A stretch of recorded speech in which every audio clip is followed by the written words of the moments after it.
life. I love my body. I love myself.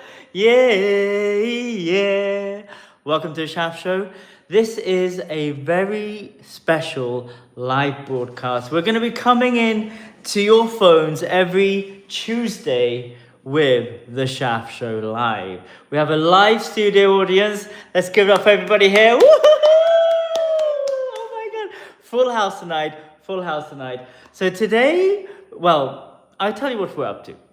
We're creating a new community. It's called the Village of Life. Have you ever noticed that the spiritual, tantric, conscious communities are perpetually single? They're spending more than their mortgage on their healing. Where's that money going? What do you do with it? They become more and more a little bit unstable.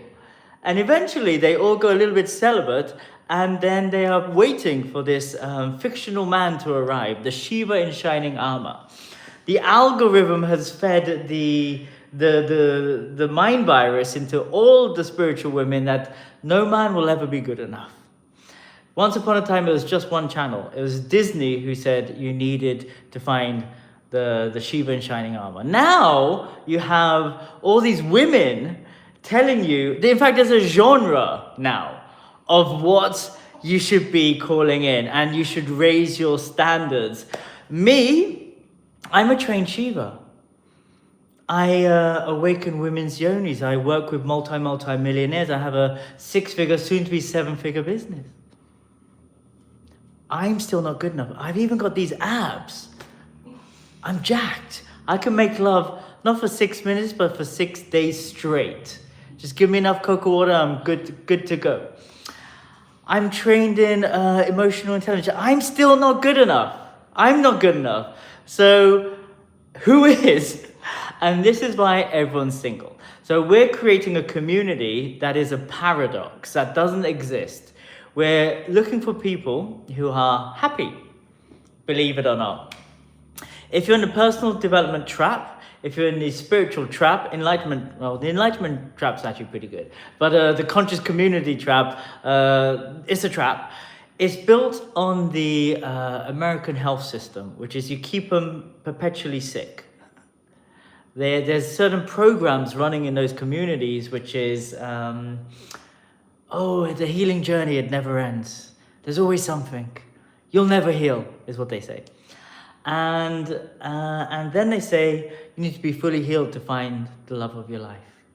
So you'll never heal, and you need to be fully healed to find love. It's fucked up. It doesn't make any sense. So there you have it. People are buying into this. I remember when people was buying into the twin flame theory. Then there's lucky for us, a Netflix documentary that showed it's a mental cult, and no one talks about it anymore. So it's pretty good that these things get eradicated, and then I could just be myself. So we're creating a community that is happy, healthy, wealthy, sexy, sober, and stylish. And everybody in the audience is pretty much that. Amazing.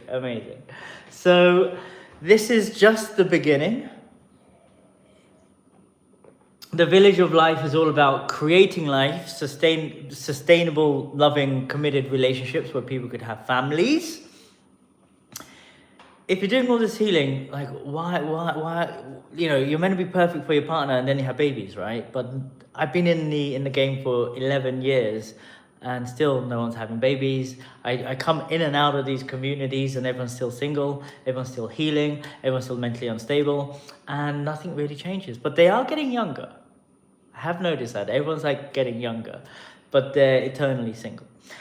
So we're trying to solve this problem to try and create a community that is loving, connected, heart-centered, and entrepreneurial. So with all this technology that does work and makes you younger, how can we actually take this into the cities, into the towns, into the villages, and live in a grounded environment where no one's healing anymore, because that's just a chapter of your life. And how do you create a family, create community, generational wealth, legacy, abundance? And this is what we're going to be tackling today. And this is what the Shaft Show Live is all about. I was in Miami, just wandering the streets. And then one day, there's a big queue, and I'm British, and whenever I see a queue, I need to join it. I'm like, what's going on here? And someone said, this is Abraham Hicks. She's doing a big show here. I'm like, oh, I know this woman off the internet, and I'm a big fan of internet people because I'm an internet person. So I joined the queue, I went in, and there was like 100 seats. And she does a really simple format. I call it satsangs with Shaft. This is what I do when I travel the world and go to the Tantra festivals and the wellness festivals, and I just go around doing collective coaching. But she does the same thing. It's a really simple format. Hundreds of people, you get the person on the hot seat, and they say a problem, and she solves the problem. She actually picked me out. She was trying to get me throughout the whole thing because I was the only one wearing a bright yellow jacket in Miami. So she was like, you, and I'm short-sighted, a little bit deaf, so I'm like, is she pointing at me? And I was like, you. I'm like, is it me? It's like, finally, I've been trying to get you on the hot seat all performance. And so I went up there and I asked the question. And the question I asked was, is the fullest potential of my life to be teaching in a tiny little yoga shala in front of 15 people? Is that the meaning of my life? Like, and trying to sell tickets to my events. Like, is that it? Because it feels like I'm not getting anywhere doing this. And then she gave me some nice answers. I do perform on big stages. I think the biggest stage I've ever performed at was 100,000 people. Boom Festival 2016.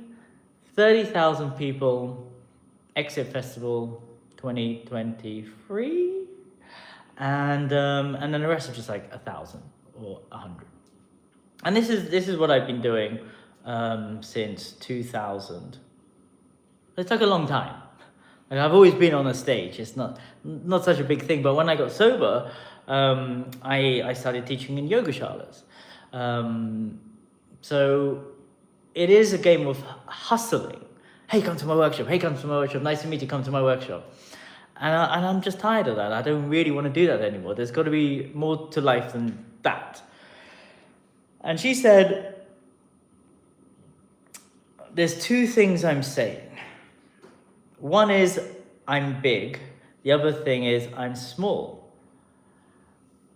And there is a British programming inside of me that doesn't allow you to be too big. You have to be, in the spiritual community, they call it humble. In Sweden, they call it the jantelagen. You might have heard of that. You know it? Yeah. The law of average, keeping everybody, at the same level. And in England, you don't want to be too big either, because then people call you egotistical and arrogant. It seems like it's across the board. Just, there's something in the air to keep you very small. So every time I say I want to be big, then I block myself by saying, but I'm also very small. I'm like, for example, I'm an athlete, but I got a bad back. I make love 3 times a day, but now I've been out of practice for a long time, and I could only handle like 1 time a day because I'm not used to it anymore. Like something like that. It's like I say I'm this and I'm doing. So it's like fucking myself up. If I didn't say that and I just said that, I'll have more of that. So I now make love 3 to 4 times a day. And that's it. That's all I got to say. I don't have to say anything else. There's nothing I need to do. I performed in front of 100,000 people. I don't need to back up the story by saying, I don't need to do that. So she gave me some clarity on how to tell my stories. And I thought it was pretty good. On YouTube, the video is actually there, so we've secretly filmed it, like I always do. And you can see my journey with Abraham Hicks. So I'm going to be your little tantric sex guru. I'm going to be the sacred sexual Jedi. The Shaft Show is all about making you understand that if we are in a film or a simulation, you are the editor, director, actor, and producer, and scriptwriter of your own film. I always say if we're in a simulation, then the aim of the game is to be yourself. And the Shaft Show inspires you to be yourself. And that's the key thing. Oh, someone's saying something. Let's try it. I don't know what that means. A bad habit you have? Answer. Oh, right, okay. There's a Q&A going on. Okay, great, fantastic. It's the modern technologies doing new things.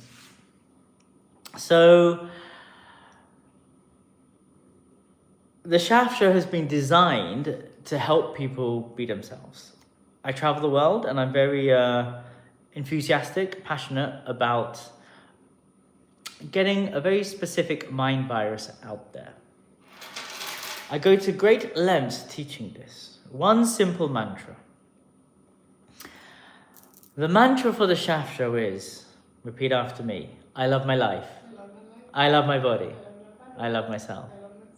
That's it, simple. I do have some new ones, but that's for the VIPs. So what I like to do is do it 108 times. Now in every single religion, my mum's Muslim, my sister's Buddhist, I got some Jewish friends, and I got some hippie friends from Tulum. And they have these beads. There's 108 of them. Even the Pope had this. And every country, every culture, every religion has a mantra. My mum says Allahu, Allahu, Allahu. My sister says something which I can't remember because it's very long. When I got into Tantra, I was doing Om Namo Shiva, Om Namo Shiva. Then I heard about how to get really, really rich. If you pray to a goddess called Lakshmi. And then I did Om Shri Mahalakshmi Namaha, Om Shri Mahalakshmi Namaha. And then I ended up creating my own. Because my inner monologue used to be, I hate my life. I hate my body. I hate myself. And the best one was, everybody hates me. I genuinely thought everybody hated me. So now I reprogram my subconscious mind and my brain isn't so shit anymore. Like I used to have to do this religiously because it is a religious practice. But I don't do it that much anymore because my brain doesn't say I hate myself anymore. But I did this for years. It's one of the main practices. Now I make love, tantrically, and at the end of a love making, I just say, I love my life, I love my body, I love myself with my partner. And I say the secret ones, which I can't talk about. So we're gonna do this together. We're just gonna see, how you're feeling. But let's get a little gauge. If it's a scale of happiness, 1 is you're just neutral. You're just like good. Like -1 and behind that would be I'm depressed. So you got out of depression and you're just okay now. You're just neutral. 10 is the happiest you've ever been. The most amount of joy you've ever had in your body. Some people will never experience it. Like I was depressed, I never really experienced it. So we're trying to see a gauge of where we are. Today, well, in fact, for the last 2 weeks where I've only been on a 6 out of 10. 6 out of 10. Today I'm on an 8 out of 10. So we're going to see what you are right now. So out of 10, what are you? And you could write it in the chats. I think that I'm 7.5. 7.5 out of 10. We're going to do this mantra. I'm going to see if we get any better from 7.5. So I'm going to go for it, and you're just going to jump on the train rather than call and response, because that takes too long. So here we go. But you really got to feel it. The more you put into it, the more you get out of it. More energy in, more energy out. So here we go. I love my life. I love my body. I love myself. That's it. I love my life. I love my body. I love myself. I love my life, I love my body, I love myself. I love my life, I love my body, I love myself. I love my life, I love my body, I love myself. I love my life, I love my body, I love myself. I love my life, I love my body, I love myself. I love my life, I love my body, I love myself. I love my life, I love my body, I love myself. I love my life, I love my body, I love myself. I love my life, I love my body, I love myself. I love my life, I love my body, I love myself. I love my life, I love my body, I love myself, I love my life, I love my body, I love myself, I love my life, I love my body, I love myself, I love my life, I love my body, I love myself, I love my life, I love my body, I love myself, I love my life, I love my body, I love myself. Now we're going to do some actions to it. I love my life, I love my body, I love myself, I love my life, I love my body, I love myself, I love my life, I love my body, I love myself, I love my life, I love my body, I love myself, I love my life, I love my body, I love myself, I love my life, I love my body, I love myself, I love my life, I love my body, I love myself, I love my life, I love my body, I love myself, I love my life, I love my body, I love myself, I love my life, I love my body, I love myself, I love my life, I love my body, I love myself, I love my life, I love my body, I love myself, I love my life, I love my body, I love myself. Just close your eyes.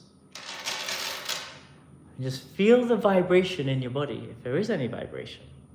If there is a vibration in your body, say, oh yeah, it's working. And just feeling the energy in your body. And we did that in a few minutes, chanting a mantra. And if you were on the scale of 7.5, are you on a 7.6? I think that I went 8. She's on an 8.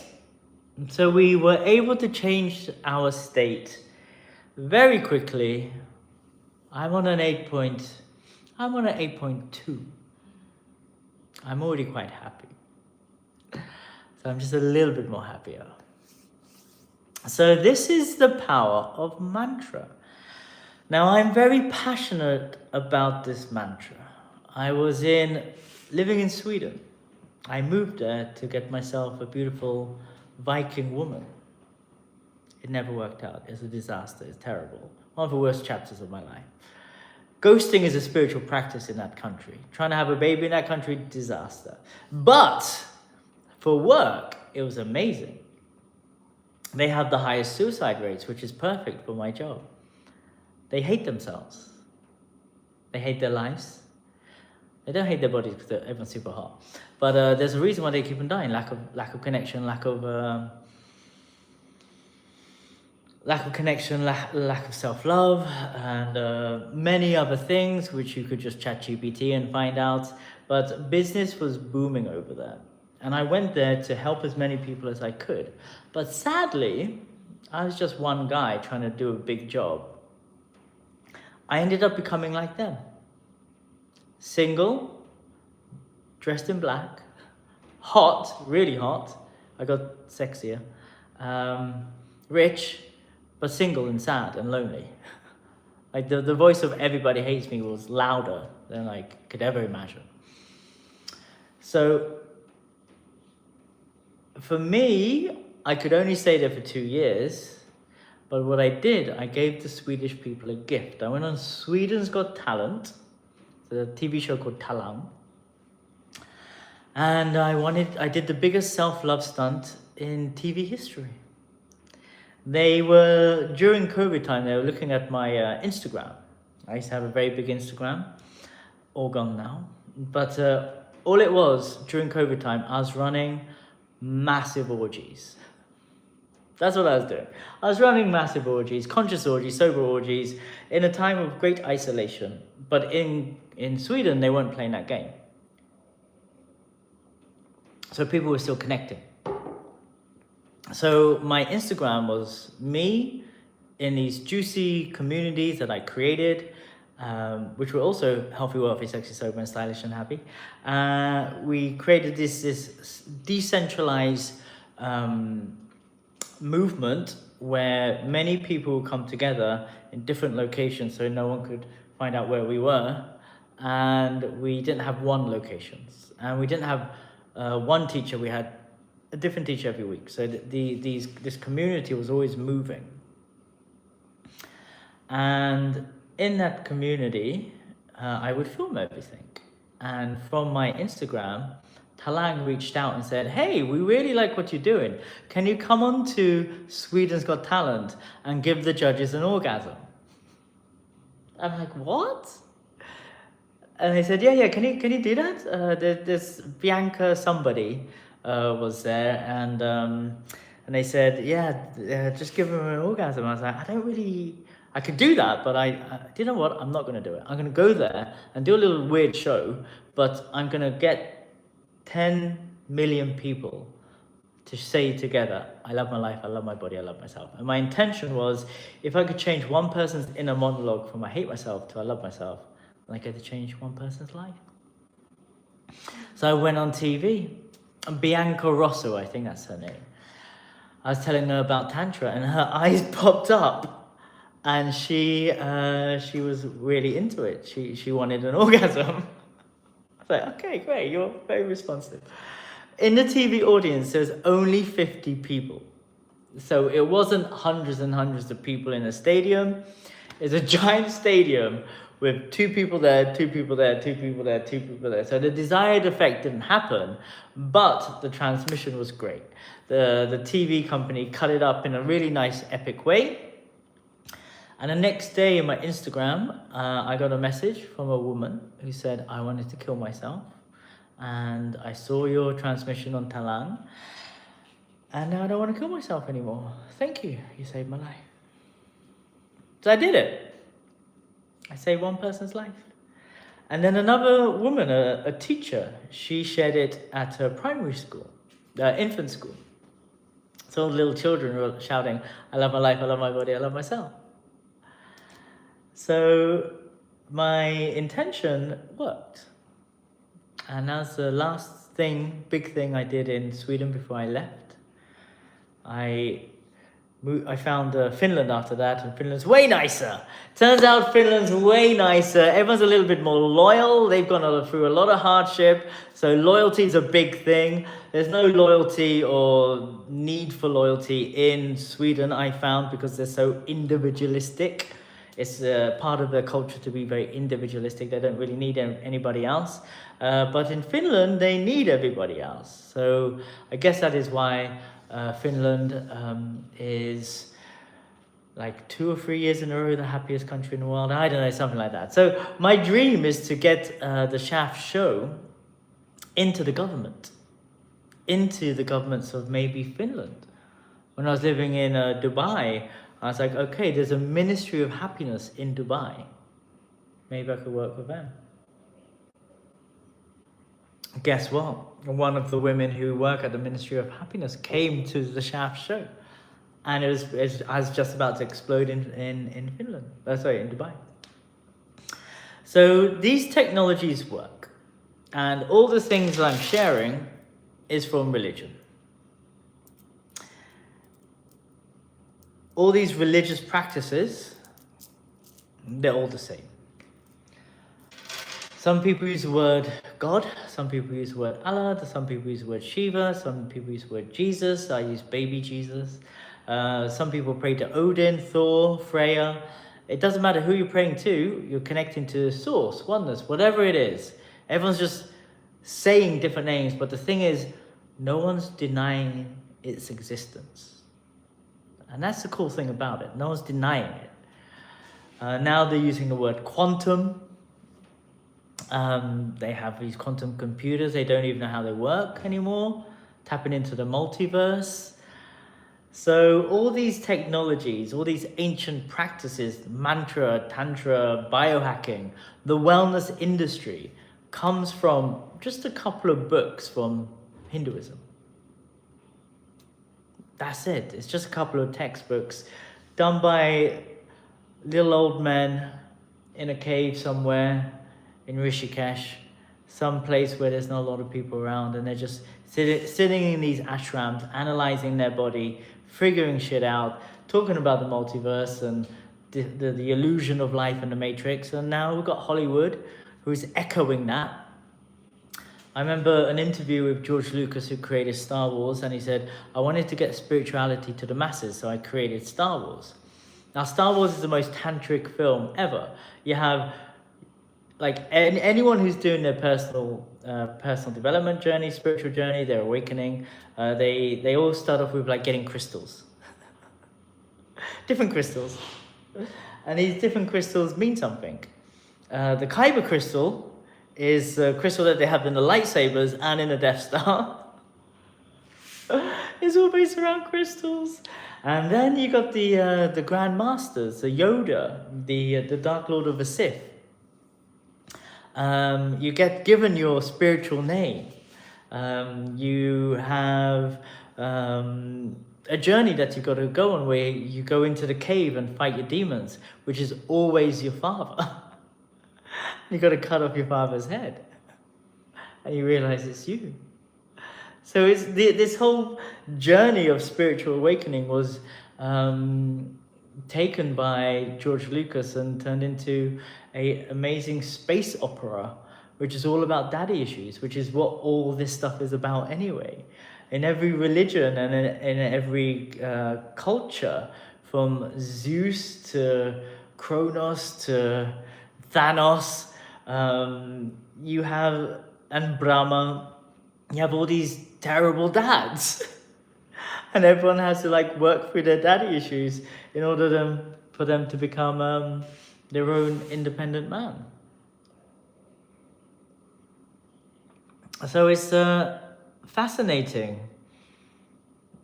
that we're all going to war over talking about the same thing. It's all the same stuff. I'm a little bit polyamorous when it comes to my gods. So I do, when I'm with my parents, pray to Allah. My middle name is Islam, so my thing is all about peace. Shaft Islam, Uddin, the pillar of light, the Shiva Lingam, shaft of light. Islam, peaceful religion. Uddin, I have no idea what that means. I think it's like a John Smith's in England. So my name is my job. My job is to find world peace through intimacy. So that's what I do. I have a fantastical mind, and I love love.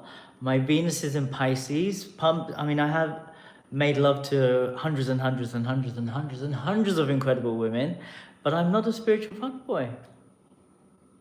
I want love. I'm trying to find a relationship, always, all the time. That's my thing. I want to be in a loving relationship.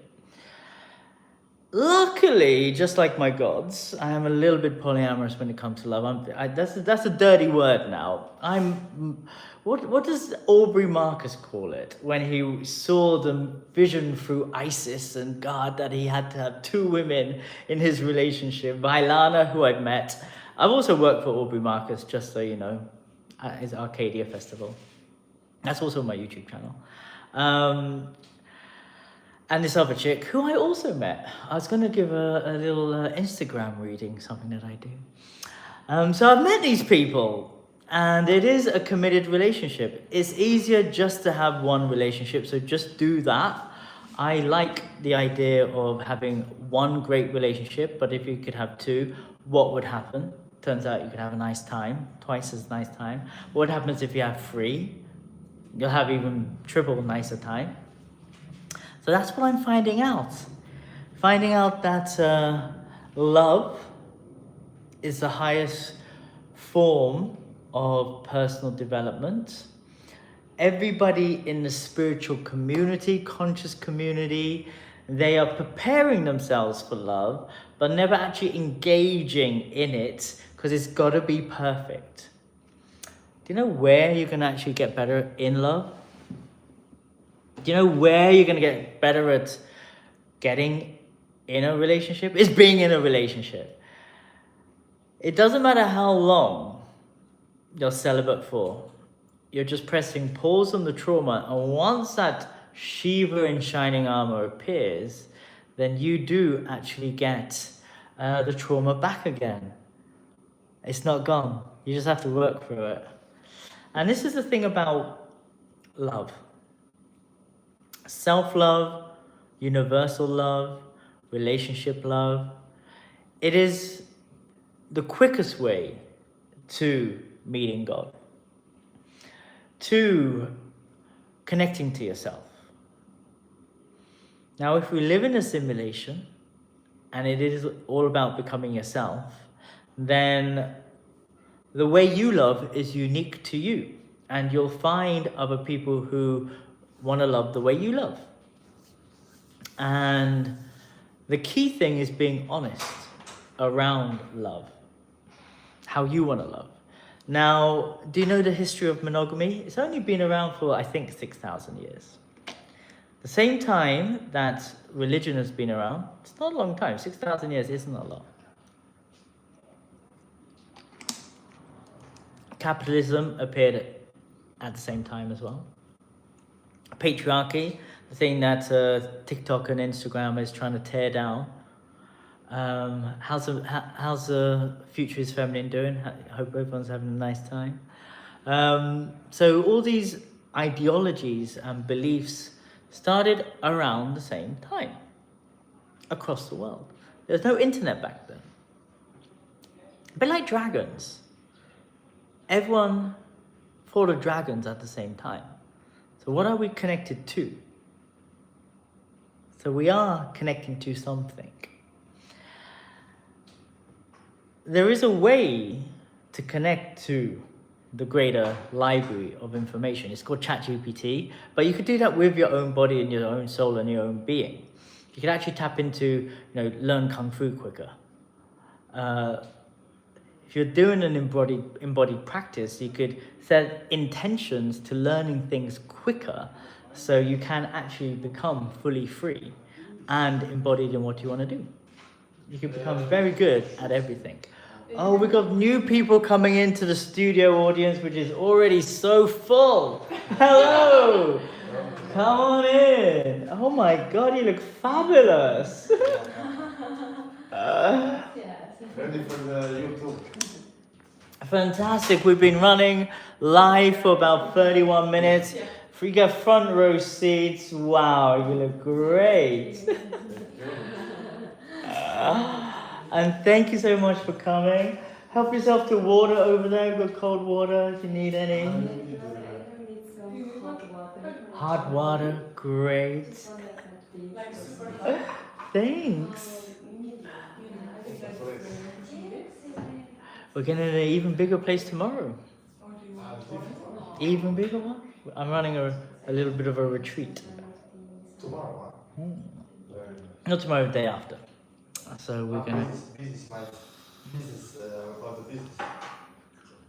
About the business. Yes, you're entrepreneurial, yeah. I cannot very good. So yeah, we're creating a community, and the way I create community is through fun little events. Getting happy, healthy, wealthy, sexy, sober, stylish people together. We saw what you wrote and we like. Amazing. Yeah, it's so good for us. Yeah. It's been a beautiful listen. Definitely, like what happened, you approached us, we felt it. And we are also here for we believe in the power of communities. Yeah. Oh. We believe this is the perfect time, like planet Earth, everything is happening when the communities will thrive. Yeah. And we came in on Bali to also find our community, to build our community, whatever life will give us. And synchronicity. Yeah. Magic, like you said, let's create magic. Yeah. Amazing. Magic together. Great. So yeah, I've been creating communities for 15 years, 2010. 15 years. So I've been in the community building game for a long time. Wow. And the methods work. I've done a lot of research into a lot of communities and cultures, from the most hedonistic ones to the most corporate ones. I worked for Disney as well, and Fox TV and Saatchi. Like, I've worked for the biggest brands on the planet. I know how mass manipulation works. I'm really good at it. And I thought, if I could get people to feel so shit about themselves that they buy a cream that doesn't really work, then there must be more to life than this. If I could get people to hate themselves and buy crap that doesn't even give you nourishment, I got to do something better with my life. So I did.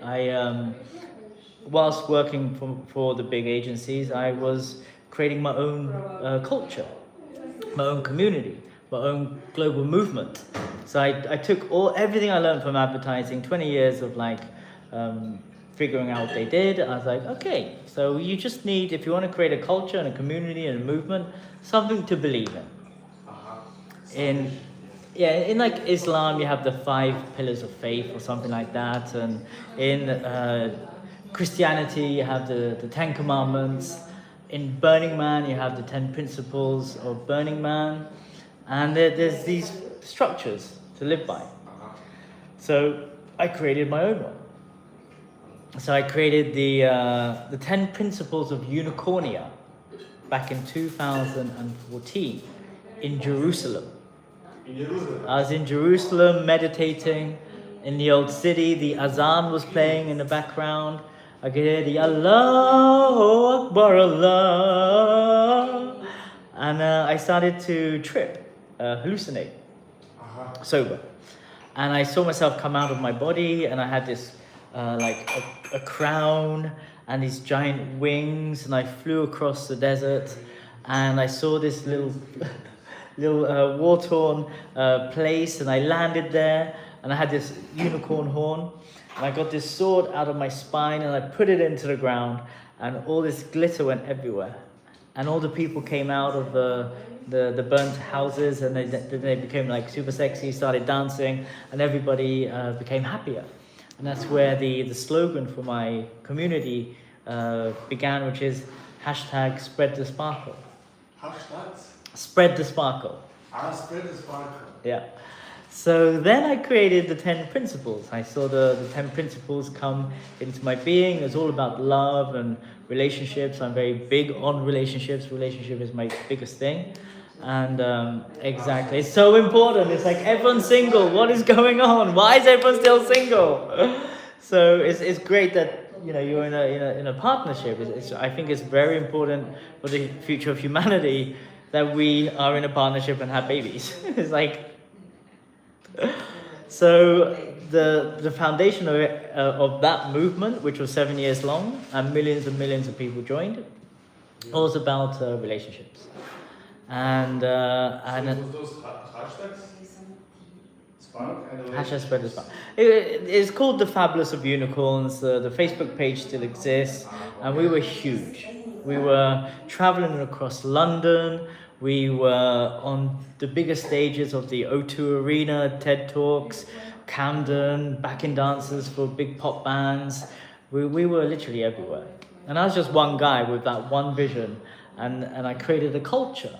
So you have the principle, you have the fashion. So we would wear glitter, spandex, sequins. Everyone was very fit, so we all looked incredible in like very slim fitting tops. And we were all very sexy as well. So that was one of the key things that attracted a lot of people. It takes a lot of work to be sexy. Like it's not easy. You need to have a thing called charisma and confidence, which takes a lot of practice. Healing, inner healing. Exactly.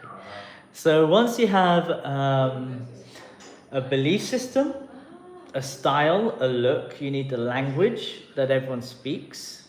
You need some kind of hand gestures. Like we had high hoof, and we had a very iconic style. So that caught a lot of attention with the newspapers, TV shows, and I became a huge celebrity. What does smart mean? And then, after 7 years, because I have 7-year cycles, come on over. Sorry to come so late. I was so thirsty. You love what I'm hearing. We're just talking about how to create community and culture. And I was just sharing about from 2010 to 2017, 7 long years on how I created my little village back then. It's always the same thing, packaged over and over again. Always. So the foundation is the same. It's always about relationships and love. So once I did 7 long years of being this unicorn icon and a leader in what I was doing, I repackaged it for a thing called Tantra. So I went on my spiritual journey. I had during those unicorn years, I was a drug addict and an alcoholic. And then after that, I got sober in Burning Man 2014, and my spiritual awakening wasn't that exciting. I was in the desert. Have you heard of Burning Man? Yes. Yes. Have you been? No. We haven't, but we have. Where are you guys from? Mexico. Mexico. Wow. And me, Croatia. Croatia. Amazing. England, but I'm never in England. Okay. Yeah. Uh-huh. I was meant to be in Tulum this year, but I chose here instead. Ooh. They have another great place to build community. So what I did was, I was at Burning Man. I believe that there are different simulations in a simulation. If you believe in game theory, like if it's life is a computer game, you can play any game you want. There's a great TV show called Westworld, where you can play either the Western simulation, the samurai simulation, or whatever you want to do. So there is a spiritual simulation, and when I was very big in the Burning Man game, I fell out of that because I couldn't exist in it because I wasn't drunk anymore, and the only way to function really well in it, what I knew back then, was to be drunk or on drugs. I didn't know who I was when I was sober. So when I had my awakening in 2015, I didn't know who I was anymore. I've been drinking since I was 13 to 34. It's a long time of being super confident, super charismatic, life and soul of a party. A thing called social anxiety doesn't exist. You're just happy all the time because you're shit-faced drunk. And my industry, advertising, I was working on big booze brands like Smirnoff, Guinness, creating events for them and brand activations, and always doing fun stuff with alcohol. So when I stopped drinking, I started to hear voices in my head, and I thought I was going insane. I didn't know who I was anymore, because obviously, from 13 to 34, I was somebody. But now I don't have the thing that I was so used to doing, and I was like, who am I? And I was the leader of my gang of wreckheads. Like, I was the one that was making sure everyone was like partying, taking drugs, having fun, and drinking. I was like always the most funnest guy there. I never paid for anything, just so you know. People were like, this guy's so much fun, have a drink. This guy's so much fun, have some drugs. This guy's so much fun, have our women. I'm like, okay, great, this is amazing. And kissing girls, making love, being in relationships was never a problem because I was just drunk all the time. I was the most chaotic person in the room. I would always be the first person, okay, let's dance. I get my top out, get my tits out. I was always dancing on the tables. I was very feminine, so like the girls I would just be the leader all the time. I was obsessed by Coyote Ugly. I used to like work at a bar, dancing on bars since like the year 2000 and 1999. Like it's been a long year doing one thing, fun. Then I couldn't drink. And then all these voices started coming up and I started hallucinating. And when I was making love with some of my lovers left over from the Burning Man world, I would be making love and then all of a sudden I start hallucinating. And I would tense inside of her and I would see all this electricity flowing through her body and these giant wings burst out of her back. And I would share afterwards saying, there was this really weird moment where I tensed my body and she would say, oh my God, I felt that. And I felt electricity go through my body and burst out my back. I was like, that's when I saw some angel wings. So it was a fascinating time, a very weird time. And back then, like, we didn't have ChatGPT or anything like that. We had just weird friends on Facebook. So I was like, hey guys, weird things are happening. I keep on hearing voices, seeing visions, and I'm not drunk anymore, and I'm not taking drugs, and I think I'm going mad, what's going on? And then people would say, wow, your light body is being activated, your shaman body is being activated. And I was like, Google, shaman body, light body, kundalini, third eye activation, and then, okay, YouTube. And I'm working at Fox TV at this time. So I'm getting paid a stupid amount of money just to research about what the hell is going on with me. And then I go down this rabbit hole of these superhuman abilities. Back then, a thing called trauma didn't exist. Trauma was not a thing. Wellness was not a thing. It's just enlightenment, and that was it. It's like, wow, cool. Third eye activation, chakras. Oh my God, The Last Airbender, cartoons, Shiva. Oh my God, what's going on? So I found this video, this person called Infinite Waters. And he would talk about all the things I was feeling and going through. So I finally found an answer to all my problems. Like having all these weird sensations in my body, not knowing what they are, and these voices, and my matrix brain of like the programmings I've had all my life, and then this new brain of like spiritual enlightenment and all this stuff. So I was like in between worlds of like being in the matrix, but also being a unicorn icon, owning 2 houses and having a normal job, to, oh my God, I'm enlightened, there's all this cool shit, and let's try ayahuasca. So in the end, I was watching one video, and like I said, I love love. So I'm now, from having all the sex you could imagine to having no sex, I was really sad. So sex for me, and every time I use the word sex, means relationship. So if I use the word sex, it means girlfriend, I'm in a relationship. So I had sex with her means I'm in a relationship with her.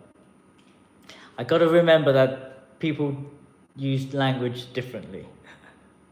So I really wanted sex all the time, couldn't get it, I was frigid. I learned a new word called social anxiety, I didn't know it existed.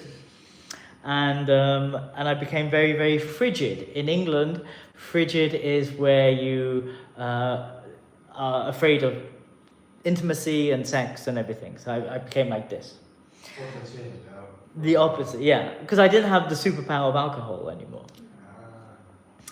And then I was watching a video, and in the video, the man said, "You'll find the ones you love doing the things you love doing."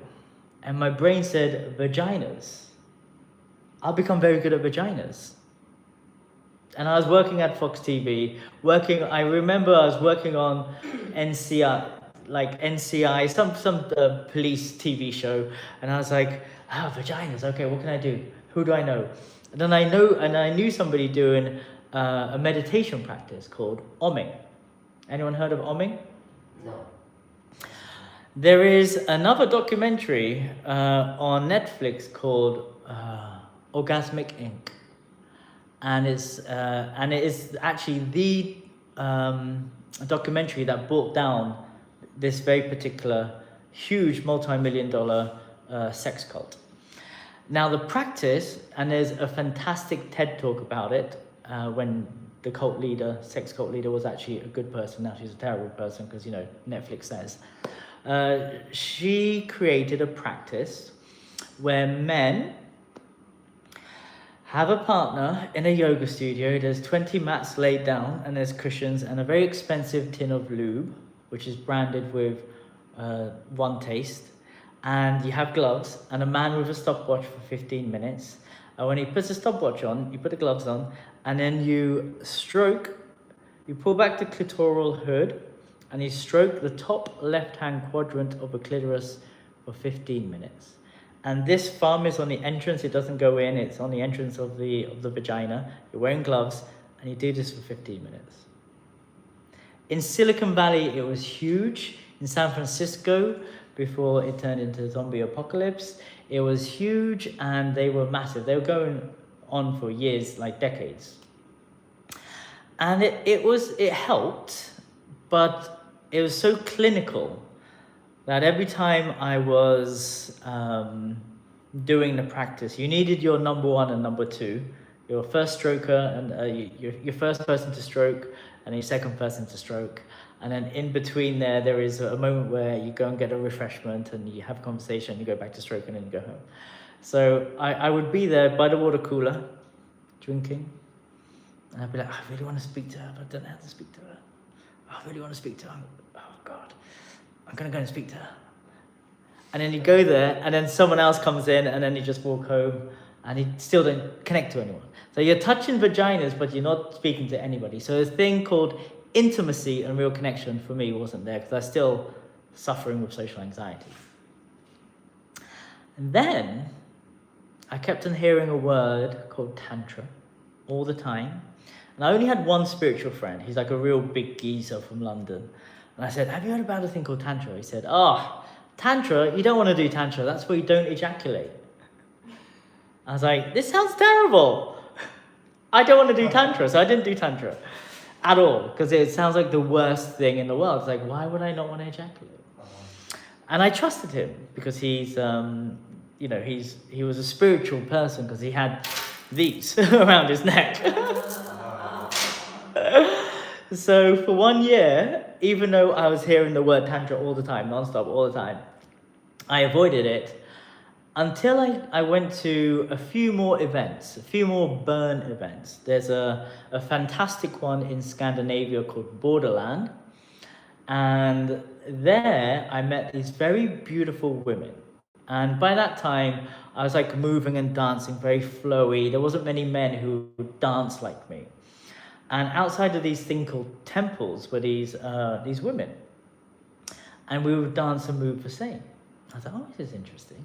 And then I would connect with these women and then we would dance together. And we would dance in a way that I've never danced before. My background, by the way, was breakdancing. So it's very different to flowing. So I was flowing and feeling and connecting with these women, sober. And they were hot as fuck. They were stunning. But then I would look at them in the eye and go, hang on, how old are you? And they would say, I'm 60. I was like, what? You're the same age as me. It's like, no, I have grandchildren and everything. And I'd meet not just one woman like this, many women like this. And I said, what are you doing? And she said, I do a thing called Tantra. I said, can you tell me what that is? And they would give me some like stupid, outrageous thing so you couldn't grasp what Tantra was. They would say, oh, Tantra, it's like turning a page on a book and feeling the fabric of the book and turning to page 53 and reading the paragraph that changes your life. I'm like, what does that mean? Like, can I buy Tantra? And then eventually I went down the rabbit hole of discovering all these other different practices. Back then, there was only about 3 or 4 different schools. There wasn't something that was oversaturated like it is now. It's just one thing that had multiple uses. So I really went in because I found my new favorite toy. I found that with this thing called Tantra, you get even more superpowers. And I'm a geek. Like, I grew up with X-Men comics and Star Trek and Star Wars. So I always wanted to be like Wolverine and be a Jedi. And when I actually started to feel these superhuman abilities, and everyone's got them, and this is what I teach now, I was like, shit, I'm like a superhero. And before that, I was already dressing up like a unicorn in spandex and having like these lightsabers and being on show doing all these performances. So I was already dressed as one, but now I had superhuman abilities. And my superhuman abilities was just based around the vagina. The skill set didn't go much further than vaginas. So I was able to give like channeling the bass of the music and then putting it into someone's vagina, and they would have multiple orgasms. It's like something anyone could do apparently. And that's what I started doing. And then I heard about these energy orgasms where you could just not touch anyone and give energy orgasms. And I started doing that because I paid a shit ton of money to do it. And it turns out that whatever you want to do, you could do because there's someone teaching it. And I was still working in advertising, so I had something a lot of the hippies didn't have. I had unlimited resources called money and a thing called time. I had limitless time because I was still working at my job. So I didn't go full hippie straight away. So I always was going to Burning Man events anyway. So I'd work 9 months in the year and take 3 months off. So and I'm Bangladeshi, so I like money. So I would always leave work on Friday afternoon and come back on Sunday night. So I never really missed work. So I was always working all the time, non-stop. And even when I was doing my Burning Man world, I would still be at work. So as a functioning adult, I was not just good at my job, I was the best at my job. And I'm very blessed, thank you, to be hired all the time to buy my houses and like to be a functioning adult in normal society. Then, if you've ever seen the film Doctor Strange, the Marvel film, it's incredible. So I was the highly successful person who went a bit crazy and exactly exactly, and he couldn't use his hands anymore. So I didn't have a car accident, but I couldn't drink, so I couldn't be myself anymore. And then you go to all these ashrams and you meet your gurus and you get the password to the ashram and then you meet your masters. Back then I didn't know what humble was. When you suffer a lot of pain and like when your body doesn't work, that really humbles you. So I've been through a lot. But back then it was like, I'm a superhero. I could just make people orgasm. Bam, bam, bam, bam. And it was great. Exactly. And they said, one of the jobs you could do is become a tantric gigolo. I thought, I want to do that job. I want that job. It sounds great. And the thing is, these schools, they teach you how to make love tantrically. They give you the skill set and the practice ground. So we would make love to reach enlightenment. And remember what my favorite thing is? Relationships. If I say sex, it means relationships. If I'm in a sacred union, a relationship, and we're all reaching God together, then we're all going to be in this higher state of consciousness. And you know you're reaching a higher state of consciousness when, especially when women, when they reach an orgasm, what do they say? Oh my God. They're bringing God into the bedroom. Some people aren't even religious and they're still doing it. Why is that? We don't know. There must be something they're hiding from us. But also, religion is telling you how to have sex. Do you know what the missionary position is?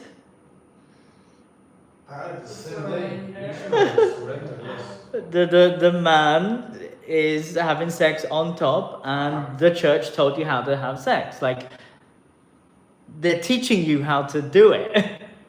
Even in Tantra, they have all these different types of positions and moves where you sit in a meditation position and the man usually is sat cross-legged, the woman is sat on top, and ergonomically, if you fit very well together, then these things called chakras connect up, and then you make love and you raise up that energy from here all the way up to your crown, and you reach these higher states of consciousness.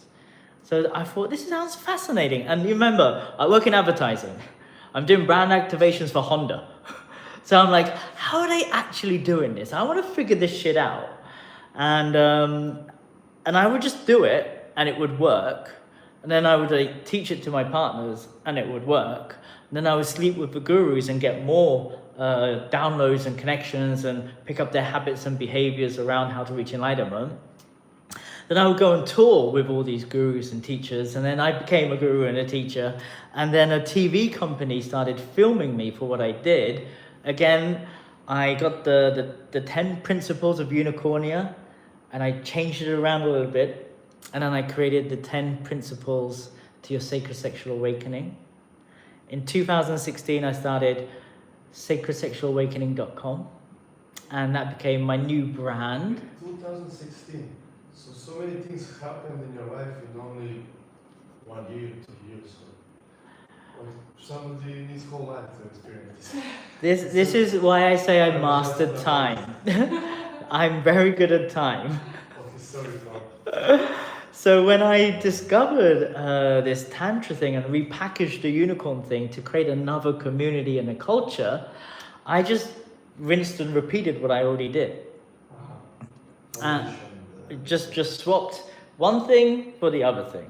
Instead of ketamine and gin and Vogue cigarettes, I had Kundalini, ecstatic dance, and that's it. It's the same passion. With more passion this time. We're even more passion this time because like, I found a new toy. Everyone's got to try this. And I was like obsessed by it. I was like obsessed by vaginas. And it turns out, I mean, it's just vaginas, right? but vaginas are linked to humans. And those humans, there's more of those humans than there are men. And where do each one of us come from? A vagina. So it's just a throwaway comment, but if you actually really think about what I studied how to be a human, and I studied with humans and the most delicate part of a human part of a body, which is also the most shameful part, and also every single swear word, bad word, and the most offensive word, cunt, is the thing where we all came from. So we live in this paradoxical world where it's a place where we all came from. It's definitely for every man, it's where we want to be all the time. But women have somehow been shut down around it. So it's like this big puzzle I'm trying to solve for humanity when it comes to getting people connected, getting people to fall in love, to stay in love, to deepen in love, to reach God through relationships. And when I use the word God, I'm just saying higher states of consciousness. Let's just get high. Let's just start there. And then maybe just then you can connect to source and come up with great ideas and like see visions of the future. Like me and my partner and my other partner, we were in a small town in Finland. And I wanted to see what it was like to live in a small town in a threesome. Like me, my partner. And to go shopping together. Go to the gym together. Like, really boring stuff. How can you thrive in a threesome relationship whilst being in a small town? It turns out it was really easy. There wasn't a problem. No one even looked at us. No one saw it as like, this guy's got 2 women. It's like, all right. Super. It's just normal because we were so in harmony with each other. And we did a beautiful practice. There's a entrepreneurial thing that I do called the mastermind. And in the mastermind, we come up with business ideas. So I incorporated sex magic with the mastermind and brought it all together, where we roll around naked and like one person talks about their big dreams, and then we whisper that big dream back into their soul again. And it's like this whole process that I've created. Again, my brain's from advertising. I'm doing brand activations for Samsung. I'm trying to figure shit out. So I'm very anal about, but how do you do it? And how can I explain it to people in a co-worker space and also this woman's husband who isn't an intimacy master at all. So I gotta like be able to break things down so easy that a monkey can understand it. So we actually came up with this concept called the Village of Light. How to create a community that is happy, healthy, wealthy, sexy, sober, and stylish. And how can we create a community where everyone knows about their own boundaries, could express their desires, which is very important, to not shame anybody about having desires, to encourage people to, there's this thing called you need to be humble, got to get rid of that. It's like, okay, I'm a powerful being, how can you be more powerful? Can we have a community of people where people are each other's biggest fans and go for it? How can you be more you? I want to see you actually be more you. Like, that's important. That's the key idea when you mentioned the humbleness. For me, true humbleness is realizing your power, how you're truly a powerful being. And when you play small, people think that's humbleness, but that's arrogance. Being arrogant to showing people, I'm humble. But you don't have courage to step into your true power. So yeah, it's definitely a journey, and it's definitely the beginning of this journey. I'm gonna turn this one off. I can see there's 2% battery, and I really want this to exist online. So I'm gonna say goodbye here, and we're gonna carry on here and have a bit of a Q&A. So everybody watching the Shaft Show live, thank you for showing up. If you want to know more about these events, leave a comment, find me somewhere. Check out tantrawithshaft.com. There's all these links below. And I'll see you next Tuesday. See you later. Ooh. Oh, there it is.